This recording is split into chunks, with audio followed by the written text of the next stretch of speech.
What happens when a king becomes so powerful that he forgets the very people who made him king? Long ago, in the great and beautiful kingdom of Kambara, there lived a king named Adeyemi.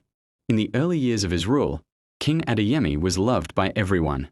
He walked through the villages, greeted the farmers in their fields, and listened carefully to the problems of his people. When the fishermen struggled, he helped them repair their boats. When the farmers worried about their crops, he made sure they had the tools they needed. Because of his kindness and wisdom, the kingdom of Kambara prospered. The markets were always full of food. Children laughed and played in the streets. And the people often said, "We are lucky to have a king who remembers us."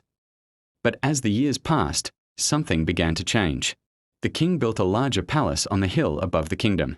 Its golden walls shone brightly in the sun, and inside were rooms filled with treasures from distant lands.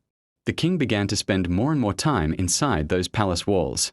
He surrounded himself with luxury, fine clothes, rich foods, and endless celebrations. Slowly, the king stopped walking through the villages. He stopped visiting the farmers and the fishermen. And when the people came to the palace with their problems, the palace guards turned them away. To build more wealth for the palace, the king demanded heavier taxes from the people. Farmers had to give away more of their harvest. Traders had to give away more of their earnings. Life in the kingdom began to grow harder. The once busy markets became quieter. Many families struggled to find enough food. But inside the palace, the king knew nothing of their suffering. One day, a wise old woman named Mama Zuri decided that someone had to speak to the king. With her wooden walking stick in hand, she slowly made her way to the palace gates. After a long wait, she was finally allowed to stand before the king.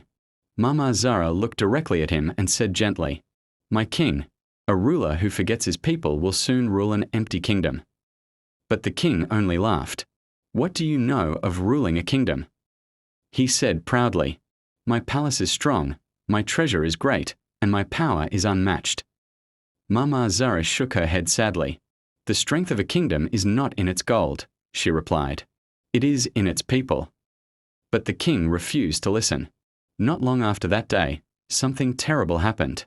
The rains stopped coming. Weeks passed, then months. The rivers began to dry.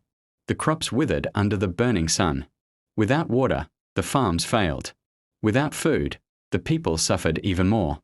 And still, the king remained inside his palace.